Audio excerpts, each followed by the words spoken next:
a gente trouxe aqui uma discussão que é, talvez, é difícil falar a mais pertinente, mas das mais pertinentes, falando sobre o desempenho dos nossos alunos na prova internacional chamada PISA, que levanta o desempenho dos alunos em mais de 80 países, leitura, ciências, matemática.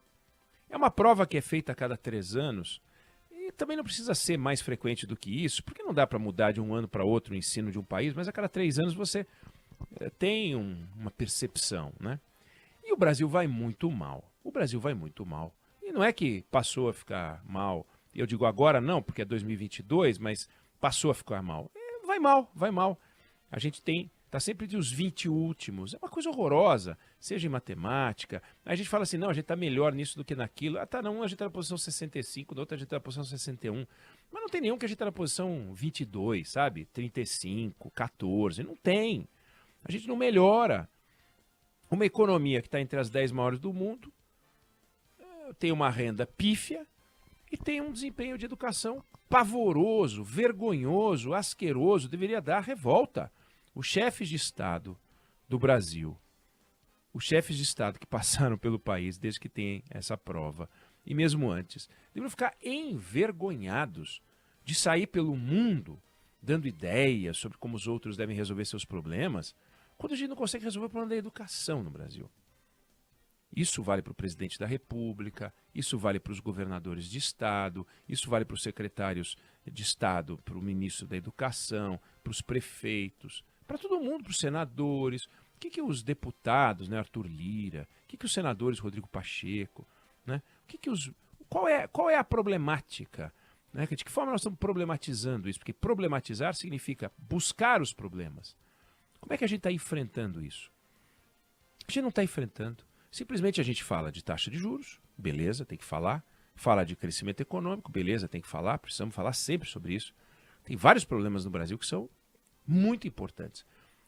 Segurança pública, um vexame. As imagens que a gente está vendo nas grandes cidades, as cidades tomadas pela marginalidade, fazem o que querem. Fazem o que bem tem, né? Apedrejam, quebram, matam, roubam. Gangues que lembra o Velho Oeste, que em vez de cavalos usam motos. Casais andando na rua de manhã, coisa mais natural do mundo, cercados por 3 motos para roubar os celulares. Uma coisa... mas não dá para ter uma polícia em cada esquina? Claro que não dá para ter uma polícia em cada esquina. Só que nós chegamos num lugar onde as ervas daninhas tomaram conta da vegetação. Então uma pessoa de moto hoje é motivo de preocupação. O pobre do entregador, que trabalha feito um louco, é confundido com um marginal, porque o marginal, como tem muito entregador no Brasil, ele se fantasia de entregador, né? E rouba. E rouba, e mata, e faz o que quer, e nós estamos no vai o que quer. Aí quando a gente vai para a educação, que tem relação com tudo isso, tem relação com a pobreza, tem relação com a criminalidade, não explica tudo não. Mas por trás você tem um problema seríssimo, que é um desgoverno. Nós temos no Brasil um eterno desgoverno no campo da educação. Não há um sistema de ensino no Brasil. Você tem um sistema de saúde, você não tem um sistema de educação. Quando eu digo um sistema de educação, é tudo dentro de um mesmo sistema. Não. É aquilo, tem milhões de orientações diferentes, milhares, né? Orientações municipais, orientações estaduais, orientações federais. E aí vem, não, mas é fácil, a universidade é federal, mas também tem estadual. O ensino médio é estadual, mas também tem municipal, também tem federal. O ensino básico é municipal, mas também o governo cuida de creche, e daí na creche a universidade. Então um faz a creche e a universidade, outro faz o ensino básico, fundamental, outro faz fundamental. Tinha que ser uma coisa só, um só dinheiro, um só caminho. Mas não é só essa a questão. A questão é, ainda que de forma pulverizada, o Brasil podia ter um desempenho melhor. E não tem, porque não se discute o ensino no Brasil com maturidade. Você tem várias entidades, várias ONGs discutindo, aplicadas nesse assunto, e os governos fazem ouvidos de mercador. Porque não dá voto, porque não tem pedra fundamental, porque não dá para inaugurar, só aquelas patifarias, né? Projetos malucos, né? Escola cívico-militar, uma imbecilidade criada pelo ex-presidente Bolsonaro. O Brasil tem 150 mil escolas, aí vão fazer 40 escolas cívico-militares por ano. Aí em 4 anos faz 100 escolas, 150 escolas. É uma imbecilidade, uma coisa inútil, não muda o cheiro da água. Ou então, como Flávio Dino, quando era governador do Maranhão, vamos fazer o Maranhão o primeiro estado bilíngue do Brasil. Fez uma escola bilíngue, uma. E fatura na eleição. E assim vai, os céus. Os céus são importantes? São, mas quantos tem? Quantos precisaria ter? O CIEP, que o Brizola fez, bacana. Quantos tem? Quantos precisaria ter? E por que não fez? Por que não fizemos o Brasil inteiro? Ah, não, vamos fazer. Aí o governo Collor começou com o SIAC. Aí o governo Itamar fez o CAIC. Ou o Fernando Henrique também. Aí você vai ver quantas tem. Tudo arruinado, tudo cheio d'água. Uma ou outra bem preservada, mas o resto um desastre. Então é um monte de aventura, um monte de descuido. E a gente não pode viver assim. Então, o centro do ensino não é a parede de concreto. Até num caixote de madeira, se você tiver um bom professor e um professor estimulado, você consegue dar aula. Consegue dar aula. É bom? Não, é péssimo, mas consegue. Pior é um professor desestimulado, desrespeitado, mal remunerado, ignorado, num prédio de concreto bonito, que o governante vai lá e diz, olha que bacana, tudo amarelinho, vermelhinho, azulzinho, verdinho. E a escola dentro, que a alma da escola é o professor. É o professor. 2,5 milhões de profissionais no Brasil. Como é que eles estão sendo tratados? O desânimo, o desencanto. Nós podemos viver um apagão nessa área. Aliás, tem estudos mostrando que nós estamos caminhando para um apagão nessa área. Quem é que quer dar aula hoje para ganhar o que ganha um professor? E aí é o seguinte, o Brasil que investe quase 4 vezes mais no ensino superior do que no ensino básico. Em países mais avançados não chega ao dobro. Aqui é quase 4 vezes mais. Professores com salários altos só na universidade. Ou então escolas privadas, pontualmente aqui e ali, e mesmo assim, pontualmente. Sim, aí tem professores que ganham bem. Cursinho, né? Mas aí, quem é que vai mudar esse quadro? A gente ouve falar, temos que qualificar o professor. Bom, a lógica para qualificar o professor é ter um professor mais bem treinado, capaz de ensinar os que não são bem treinados ou não tão bem treinados.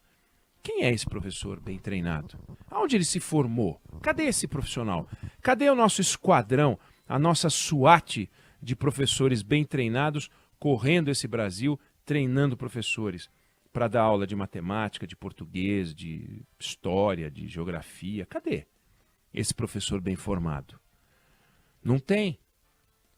Eles têm que ser forjados, fabricados. E como que se produz professor bem formado? Na universidade. O que está aí hoje vai ser treinado por alguém que irá se formar, que terá tido aulas com professores bem formados, produzindo alunos bem formados, que vão se transformar em professores bem formados, e assim a gente vai fazendo uma substituição, uma modernização e um processo de capacitação para os que já estão aí. Como? Se a estrutura que a gente tem de universidade hoje para formação de professores é péssima. Ou é o caça-níquel das escolas particulares, com formação EAD, picareta, boa parte delas, algumas sérias, mas tem o defeito de ser EAD, Essa história de que democratiza é uma besteira, tem que ser presencial, professor é contato visual, professor é orientação visual. E na outra ponta, universidades públicas que formam pessoas que ficam questionando, discutindo sociologia, filosofia, que tem que discutir. Mas cadê metodologia de ensino? Como nos dias de hoje você segura um aluno prestando atenção durante quase 1 hora num professor de costas segurando para uma lousa? Dá para ser? Olha, o cara tem que ser muito bom para conseguir. Mas muito bom. Senão ele não consegue. Então a formação brasileira, mesmo quando não é EAD, ela é muito teórica. A história do pensamento. Tá bom, como é que a gente tira o melhor de cada grupo social? Como é que a gente faz um aluno prestar atenção? Como é que a gente usa o que a ciência conhece para estimular as crianças e os jovens a prestar atenção no conteúdo numa sociedade com vários atrativos do lado de fora da sala de aula, num ambiente onde você tem evasão, uma alta evasão no Brasil. Alta evasão, e a evasão, ninguém vai e pula num balde de lama. As pessoas saem da escola, estão pulando num balde de lama ao sair da escola, mas elas não têm essa noção. Até porque ficar na escola coloca elas em contato com conteúdos que não são suficientes para treiná-la e dar a elas conhecimento. Basta ver o desempenho no PISA. E se elas saem, elas entendem que tem uma alternativa melhor. Não tem. Não tem. A realidade depois se mostra pesada, mas é o que fazem. Então, ou os governantes se sentam, e eu estou voltando a esse assunto hoje, porque ontem apresentamos o problema, hoje estamos discutindo a solução. Ou os governantes se sentam para debater a educação como se sentaram para debater a reforma tributária, e não é a reforma do ensino médio, esse besterol, não. Isso é tudo besteira. Se a reforma do ensino médio vai ser assim ou vai ser assado, é o seguinte, temos que sentar à mesa, governantes de todas as esferas, e falar como é que a gente vai ser top 20 no PISA, como é que a gente vai ser top 10 no PISA, como é que a gente vai sair do fim da fila, entre os 20 piores para passar, pelo menos, entre os 20 melhores. Vai, vamos disputar a cabeça.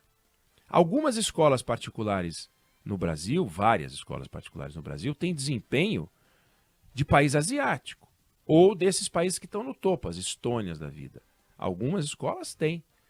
Outras, a grande maioria, não tem. Razão pela qual, se na média a gente está assim, algumas têm, imagina como é que está a situação de outras que puxam a média tão para baixo assim. E se essas têm, ali pode ter uma explicação. O que, que elas fazem para a gente copiar aqui no Brasil? Não é copiar o modelo coreano, que é sufocante. Não é ir lá, vamos para Singapura e vamos fazer o que eles fazem. Não tem uma cultura, nós somos latinos. Nós não queremos isso. Mas aqui dentro do Brasil tem várias escolas, várias instituições que têm as respostas. E é surpreendente como a corporação dos professores, das universidades públicas, e aí elas têm uma mega responsabilidade, dos comandantes do MEC, com a cabeça torta que tem, não se curvam à realidade. Querem mudar a nossa realidade e a gente está indo para o buraco. Então, é a única forma, é a gente sentar e buscar. Quais são os bons exemplos aqui? Inclusive, nós vamos procurar alguns bons exemplos aqui para discutir com essas pessoas. Um exemplo, o que funciona? O que faz um aluno prestar atenção em sala de aula? Isso é o mínimo e a gente não está conseguindo. Eu não sei se você concorda ou discorda, mas essa é a opinião que eu tenho sobre o assunto.